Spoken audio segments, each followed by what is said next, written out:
So now we'll move on to our third presentation. This is a presentation about some members of the ICH Youth Network on joining our voices in intangible cultural heritage.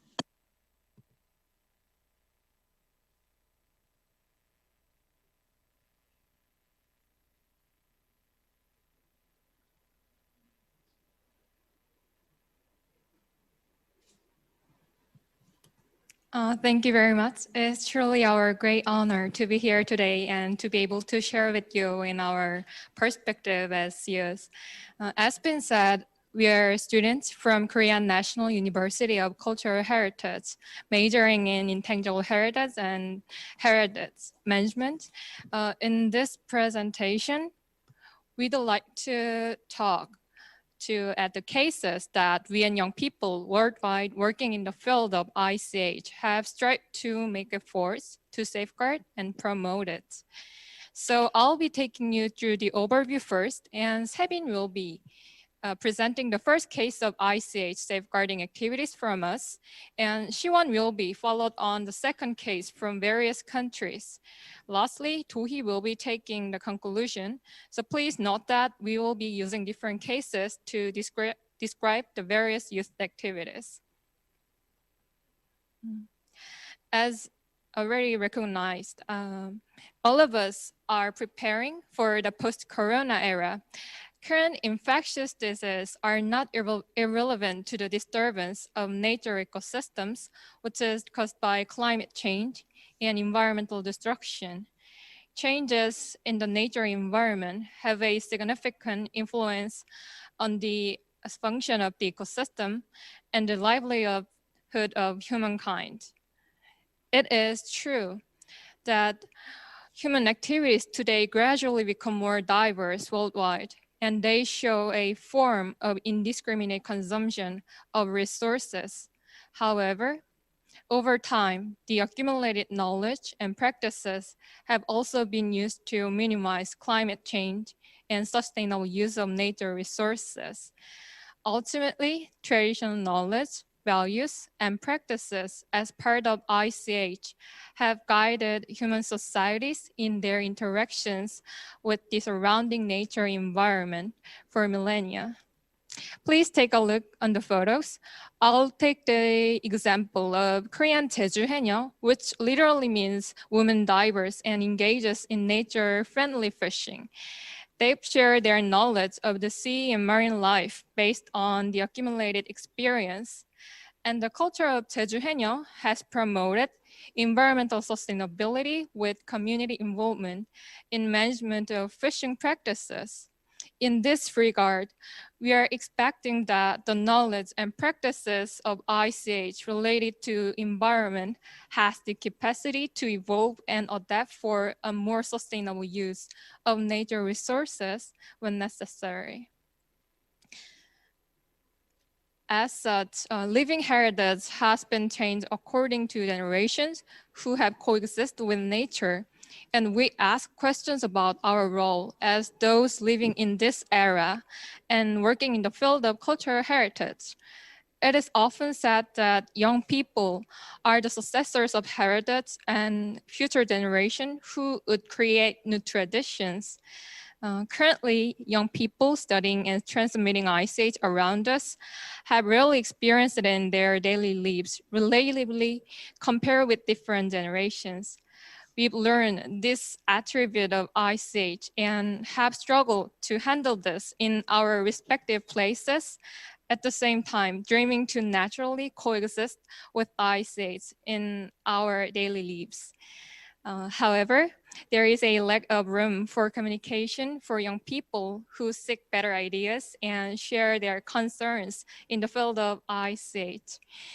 Young people worldwide are passing their messages through ICH-related activities. So from the next slide, we'll speak to you about examples of our efforts to safeguard and promote ICH. The first case is ICH documentation practice. ICH documentation practice is a lecture offered at the KNUCH. It combines essential theoretical learning and field practice. By using various types of documentation, students can find out the purpose and significance of documentation. Based on this, the goal is for students to practice the basics of the documentation in order to lay the foundation for field experience and practice. For on-the-job training, we visit the Festival of Korean Intangible Cultural Heritage and create the presentation and record individual events selected in advance before the tour. By using preferred method, the results of the work are shared. Consequently, we could improve the understanding of each event and monitoring projects. The second case is UNESCO World Heritage Youth Avengers. The UNESCO World Heritage Youth Avengers is a group association for youth selected for a 4-person team with 100 domestic and foreign university students. These activities focus on the study of world heritage and world archives, including ICH. And this organization for youth largely carries out policy planning, education, and promotion and field activities. Regarding policy planning, planned project and related policy, networks, and campaigns are executed.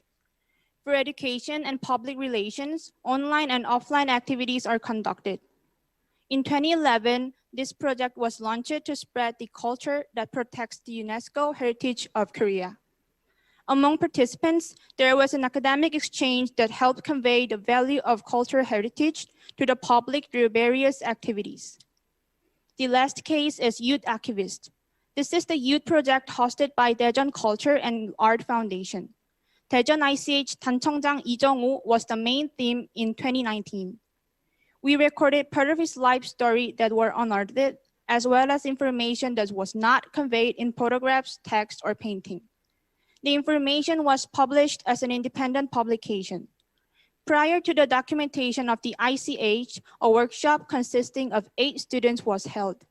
Using storytelling skills, we visited Lee Jung-woo's workroom and made field records through each perspective and share with others. These projects are conducted for youth regardless of their majors.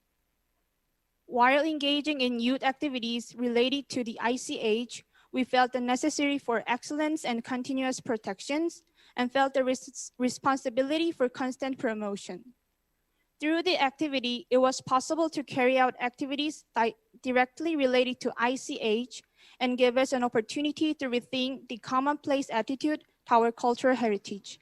It could be said that the KNUCH, as a university with a particular purpose in the field of cultural heritage, has much practice-related information to share. However, most of the practical fields that protect and revitalize ICH are left to individuals. Even for students majoring in ICH, it was not easy to be exposed to related activities other than the regular curriculum at school. There is also a significant lack of opportunity and experience where young people can actively participate and speak out or grow as volunteers. Therefore, it is necessary to create a place where youth, performers, and field researchers can share their thought and continuously exchange on ICH. I'm going to introduce stories of youth at home and abroad. There are a lot of young people who are interested in ICH all over the world, despite a variety of political, economic, and social conditions. Young people are attempting to carry out various activities for safeguarding, preserving, and promoting ICH with consideration of the environment. First of all, Koemche is a design company led by Soyoung Park, a youth representative. These pictures refer to the culture of Jeju Haenyeo. However, there's just little public interest in spite of its cultural value.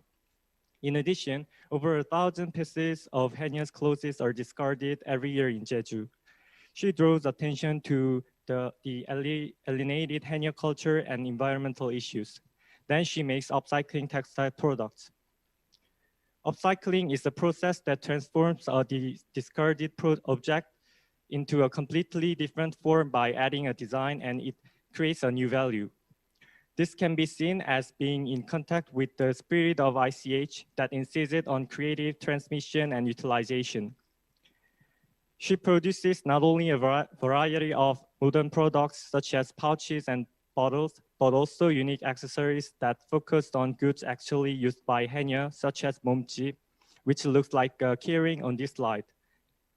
In Belarus, there's a youth NGO, Student Ethnographic Association, which engages in systematic and practical activities to safeguard and revitalize ICH.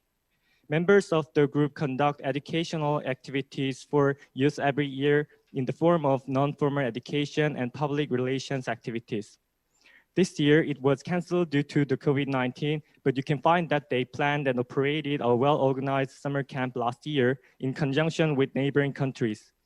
Moreover, they record and document local ICH, participate in the development of educational programs in cooperation with institutions, and introduce and promote ICH through SNS.